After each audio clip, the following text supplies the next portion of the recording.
आर्थिक सलाहकार परिषद की रिपोर्ट से एक बहुत बड़ा खुलासा हुआ है। 1950 से लेकर 2015 के बीच भारत में हिंदुओं की आबादी 8% घटी है। बड़ा खुलासा आपको बता रहे हैं, प्रधानमंत्री के आर्थिक सलाहकार परिषद के एक अध्ययन में यह पता चला है कि 1950 से लेकर 2015 के बीच भारत में बहुसंख्यक धर्म यानी हिंदुओं की आबादी में 7.8% की तेज से गिरावट आई है, जबकि कई पड़ोसी देशों में बहुसंख्यक समुदाय की आबादी में वृद्धि हुई है, लेकिन भारत में ये आबादी घटी है।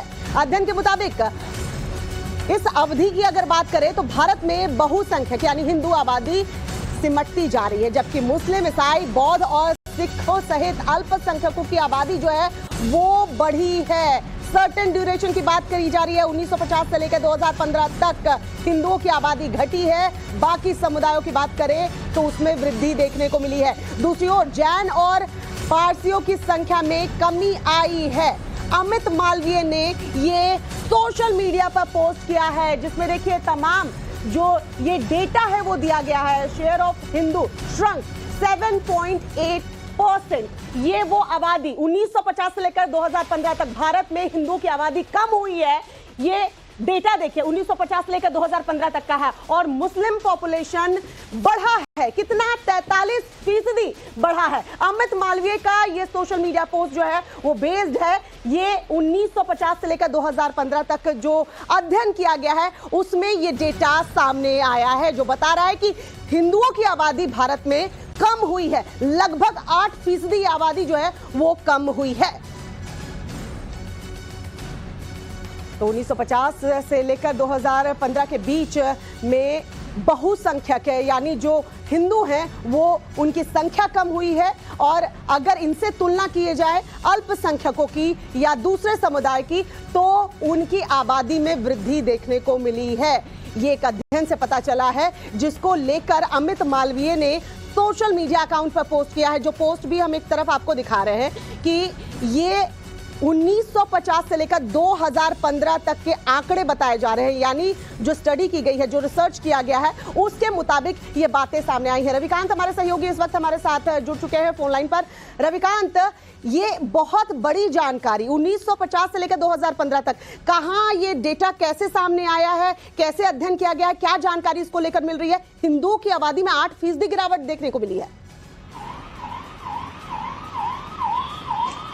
देखिए श्वेता, ये डेटा इस बात को बताता है कि जो मौजूदा सरकार रही है उसके ऊपर ये आरोप लगाते आए हैं विपक्ष के लोग कि इसमें जो माइनॉरिटी है उनके हितों को, उनके अधिकारों को, उनके जीवन स्तर को हर तरीके से दबाया जा रहा है। लेकिन ये डेटा जो है इसके अगेंस्ट में बता रहा है कि यहाँ पर हिंदुओं की जो संख्या है वो घटी है, जबकि माइनॉरिटी की जो संख्या है वो बढ़ी है, जो इस बात को दिखाता है कि भारत में जो विविधता है वो भी अपने आप में एक तरीके से सक्षम है। और ये इंडिकेशन इस बात को भी देता है कि जो हिंदुओं की संख्या 8% घटी है, क्या कुछ कन्वर्जन हुए हैं, क्योंकि बार बार धर्मांतरण को लेकर भी आरोप लगाए जाते हैं, मिशनरीज के ऊपर आरोप लगते हैं। और यही डेटा जो है बीजेपी के जो आईटी सेल के हेड है अमित मालवीय, उन्होंने अपने ट्विटर हैंडल से शेयर किया है, जिसमें इस बात की जानकारी दी गई है कि 2015 तक जो रविकांत आपके पास लौटूंगी। बीएचपी के नेता विनोद बंसल इस वक्त हमारे साथ जुड़ चुके हैं। विनोद जी, आपका बहुत बहुत स्वागत है टाइम्स नाउ भारत पर। सर, अगर आप ये न्यूज देख पा रहे होंगे, ये डेटा बहुत कुछ कहता है। ये डेटा ये भी बताता है कि जो आरोप लगते आए हैं कि हिंदू राष्ट्र बन जाएगा, हिंदू राष्ट्र बन जाएगा, ये डर दिखाया जा रहा है दूसरे समुदाय को, ये उसके लिए भी एक जवाब है। क्या कहेंगे? देखिए, बड़ा क्लियर कट शब्दों में अभी तक जनसंख्या असंतुलन की बात करते हैं तो मैं कहता हूं कि डाटा कहता है कि जनसंख्या असंतुलन नहीं, ग्लोबली ये जनसंख्या एग्रेशन का मामला बन गया है अब। ये जनसंख्या का जो एक पहले वोट जिहाद, फिर जनसंख्या जिहाद, आप देखिए किस तरह के जिहाद कैसे कैसे चल रहे हैं ग्लोबली। इस डाटा को अगर एनालाइज करेंगे तो पता लगेगा कि 167 देशों का जो डाटा इसमें आया है उसमें से अधिकांश देशों की स्थिति यह है कि या तो वहां पर जहां मुस्लिम बहुसंख्यक हैं वहां पर जो है जो गैर मुस्लिम हैं उनको जीना हराम है वो, और दूसरी बात जहां पर अल्पसंख्यक हैं वहां पर विक्टिम कार्ड खेल करके वहां के बहुसंख्यक समुदाय को ये निकेन प्रकार तंग करते रहते हैं।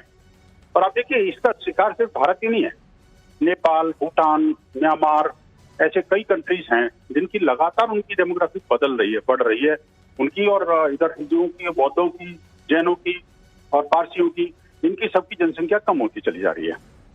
डर इस बात का नहीं है कि जनसंख्या क्यों कम हो रही है जी। डर इस बात का भी है कि उस जनसंख्या के बढ़ते दबाव के बीच में जिनकी जनसंख्या बढ़ रही है वहां पर इस्लामिक कट्टरता, आतंकवाद, अलगाववाद और देशविरोधी शक्तियां, वहां के कल्चर को खाने की जो प्रवृत्ति है वो बड़ी संख्या में बढ़ी है।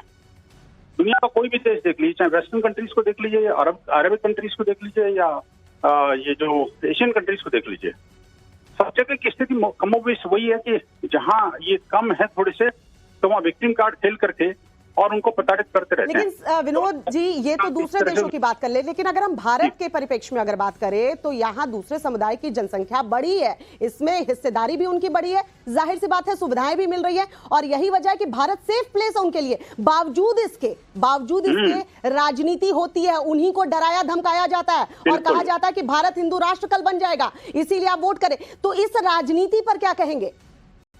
देखिए, ये राजनीति और राजनीति के जो माहिर खिलाड़ी हैं उनकी चुप्पी ये बहुत बड़ा संकेत दे रही है कि किस तरह से ये सब जानते हुए भी कि हम जो विष पी रहे हैं, लेकिन इसके बावजूद भी जो है वो विषधारी नागों को पालने का काम और उनको प्रेशर देने का काम, उनको एक तरह से प्रमोट करने का काम ये लगातार ये जो हमारे जो पॉलिटिकल कम्युनिटी कर रही है। मुसलमानों को पहला हक है संसाधनों पर, देश के अंदर मुसलमानों को आरक्षण मिलना चाहिए, और आप देखिए तमाम तरह की चीजों को नजरअंदाज करते हुए कि ये तो भोले हैं, अनपढ़ हैं, ये तो बीमार हैं, इनकी मुफ्तशी हैं, इनको बेरोजगार हैं या आर्थिक रूप से कमजोर हैं। दूर नहीं विनोद बंसल जी, जब भारत में ही कहा जाएगा कि हिंदुओं को आरक्षण मिलना चाहिए, अगर नेता ये कहते हैं कि अल्पसंख्यकों को आरक्षण दिया जाए, तो यहाँ तो डेटा कुछ और ही कह रहा है। बहुत बहुत शुक्रिया विनोद बंसल जी हमारे साथ जुड़ने के लिए।